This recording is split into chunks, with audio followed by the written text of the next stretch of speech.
দাঁড়িয়ে নিজের ওয়ার্ড জিততে পারে না। ভগবানের এমন মার, মিত্র ইনস্টিটিউশনে 4টে বুথে হারা, 73 নম্বর ওয়ার্ডে নিজের ওয়ার্ডে 4000 ভোটে হারা। আপনি নাকি মাস লিডার। একটা সময় ছিলেন যখন অটলজি আপনাকে আশীর্বাদ করেছিল, তারপরে আপনি আর নেই। আপনি দুটো পিলারের উপর দাঁড়িয়েছিলেন, একটা পুলিশ আর একটা প্যাক। দুটো পিলারই আপনার কাছে আর নেই, আপনার আর কোনো ভবিষ্যৎ নেই। যত মুখ বন্ধ রাখবেন ততই আপনার মঙ্গল, যত মুখ খুলবেন ততই এই রাজ্যের ক্ষেত্রে অশনি সংকেত। আপনি শুধুমাত্র কামদুনি পার্ক স্ট্রিট নয়, আপনি যেভাবে রাজ্যে সাম্প্রদায়িক দাঙ্গা লাগিয়েছেন, আপনাকে সনাতনীরা কোনোদিন ক্ষমা করবে না। কোন মৌলানা, কোন ইমাম এই ভাষায় কথা বলে না। আপনি এইখানে দাঁড়িয়ে বলেছেন ওটা মহাকুম্ভ নয়, মৃত্যু কুম্ভ। এইখানটাকে দাঁড়িয়ে বলেছেন। 2024-22 জানুয়ারি রাম মন্দিরের উদ্ঘাটন সুপ্রিম কোর্টের নির্দেশে। কোন মুখ্যমন্ত্রী মিছিল করেনি, আপনি মিছিল করেছেন, বেছে নিয়েছেন পার্ক সার্কাস। রাম মন্দির মানছি না, মানব না। আর রাম ভক্তরাও আপনাকে বলে দিয়েছে আপনি থাকছেন না, থাকবেন না।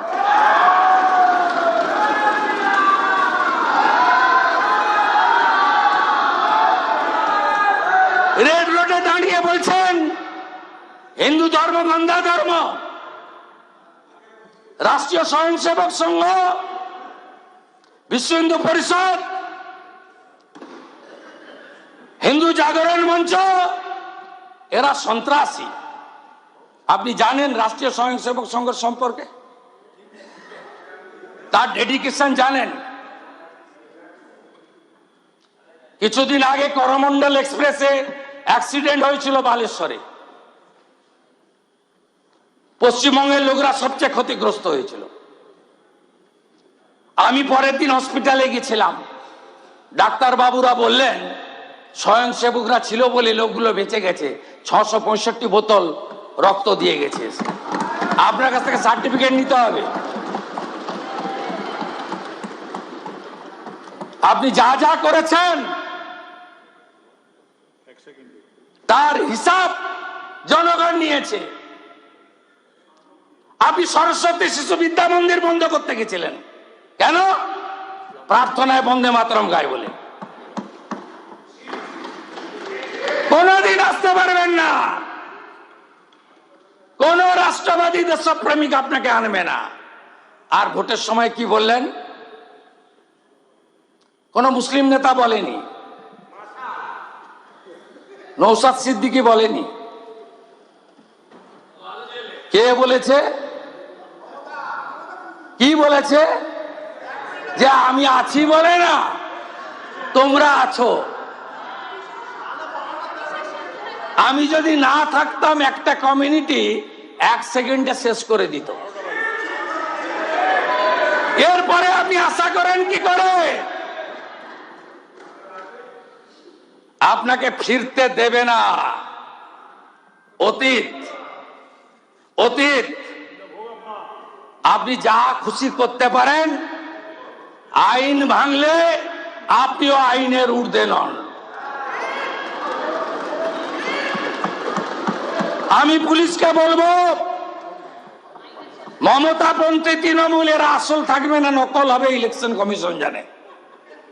জোড়া ফুলি ওদের কাছে থাকবে না আবার সরষা ফুল আঁকতে হবে, আমি জানি না। এটা ইলেকশন কমিশন বলবে। কিন্তু আমি একটা কথা আপনাকে পরিষ্কারভাবে বলে যেতে চাই, কালকে যে দম্ভ আপনার ভাইপো আর আপনি দেখিয়েছেন,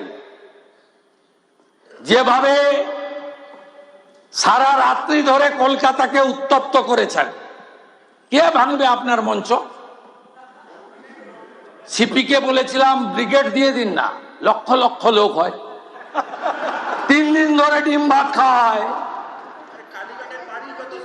আমরা তো অপেক্ষা করছিলাম, ইন্দ্রনীল খানকে জিজ্ঞেস করছিলাম যে নেতাজি ইন্ডোর চেয়েছে, যুব ভারতী চেয়েছে, আমরা দেওয়ার জন্য রেডি ছিলাম, কিন্তু কেউ চাইনি। সরকারি বাস চেয়েছে, অর্জুন সিং বলল না আমার কাছে চাইনি। আরে রেডি ছিলাম। পুলিশকে বললেন ব্রিগেডে যাব না, 2000 লোক হবে, ব্রিগেডে যাচ্ছেন, মস্করা করছেন। তারপরে বললাম চাল ওখানে গলিতে ঢুকে পড়ুন হাজরা, যদিও এখন ওটা নয়, একদিকে স্বপনদা আর একদিকে আমি, রাসবিহারী আর ভবানীপুর, ওখানেও লোক ফাঁকা করে দিয়েছে, পরিষ্কার করে দিয়েছে, ওখানেও নাই। তারপরে বিল্লাটা মন্ডল দিলাম, বলছেন করতে দেবে না। এরপরে আপনাদের পারমিশন দেওয়ার ক্ষেত্রে 25 বার পুলিশকে ভাবতে হবে। আপনাকে ওই বিকালবেলা চপ খেতে খেতে ফেসবুকই করতে হবে। আপনি থাকুন ওখানে, আপনি ফেসবুক করতে থাকুন, আর আমরা কাজ করতে থাকি। স্মার্ট পুলিশিং হবে, এই রাজ্য ভালো থাকবে। আর পাহাড়ের জন্য আমাদের প্রচুর पहाड़ का जो हमारी नमन राय जी बताया, ये सरकार पहाड़ के लिए काम करना शुरू कर दिया, कोई दिक्कत नहीं होगा। नेपाली भाषा का सम्मान, गोरखा का सम्मान, पहाड़ का विकास, आप जितने मुद्दे उठाया सब पूरा करने का काम भारतीय जनता पार्टी सरकार करेगा। बंगाल में पहले एमपी पहाड़ ने दिया बीजेपी को 2009, इसलिए पहाड़ की जितना सेवा का जरूरत है ये सरकार करेगा। आप पूरा काम उधर कीजिए, पहाड़ को विकास तरक्की का काम करने का पूरा कमिटमेंट का साथ मेरा बात मैं यही खत्म करता हूं। अच्छा रहिए, सही सलामत रहिए।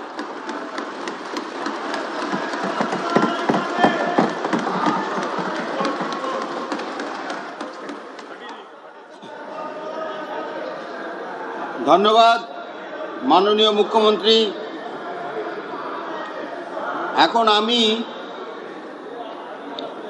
শ্রী স্বপন দাশগুপ্ত মহাশয় দ্বারা 2026-2027 বছরের জন্য 17,922 কোটি 70 লক্ষ 21,000 টাকা, যা 68 নম্বর দাবির অধীনে মুখ্য খাত 2015 নির্বাচন সমূহ, 2051 জন কর্তৃক আয়োগ, 2052 সচিবালয় সাধারণ কর্তৃক সমূহ, 2055 আরক্ষা, 2059 পূর্ত, 2070 অন্যান্য প্রশাসনিক কর্তৃক সমূহ, 2075 বিবিধ সাধারণ পরিষেবা, 2205 কলা ও সংস্কৃতি, 2235 সামাজিক নিরাপত্তা ও কল্যাণ, 2250 অন্যান্য সামাজিক পরিষেবা, 2551 পার্বত্য এলাকা, 3451 সচিবালয় আর্থ পরিষেবা, 3454 আদমশুমারি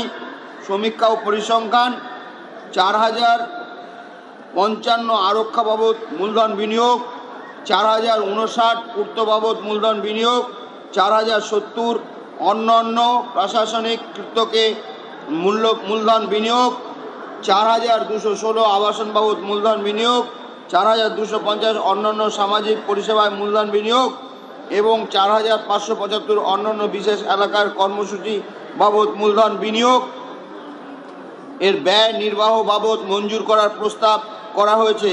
সেই প্রস্তাবকে ভোটে দিচ্ছি। অনুগ্রহ করে আপনারা বসুন। মাননীয় সদস্য আপনারা বসুন। মাননীয় সদস্য আপনারা বসুন। যারা এই প্রস্তাবের পক্ষে আছেন তারা দয়া করে হ্যাঁ বলবেন। যারা এই প্রস্তাবের বিপক্ষে আছেন তারা না বলবেন। প্রস্তাবটি হ্যাঁ জ্ঞাপকদের পক্ষে গিয়েছে। প্রস্তাবটি হ্যাঁ জ্ঞাপকদের পক্ষে গিয়েছে। দাবি নম্বর 68 গৃহীত হলো। দাবি নম্বর 68 গৃহীত হলো।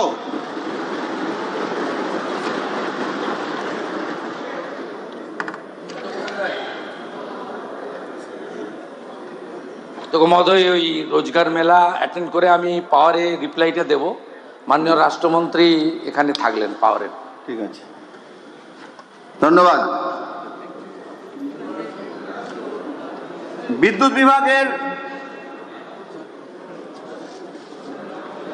এবার আলোচনা। বিদ্যুৎ বিভাগের মাননীয় সদস্যবৃন্দ, এখন সবার অনুগ্রহ করে সদস্যদের বলছি, মাননীয় আমাদের এই যে আলোচনা হবে সেই আলোচনা অংশগ্রহণ করুন এবং শুনুন। মুখ্যমন্ত্রী চলে যাওয়ার পর সবাই চলে যাচ্ছেন, এটা কিরকম হচ্ছে?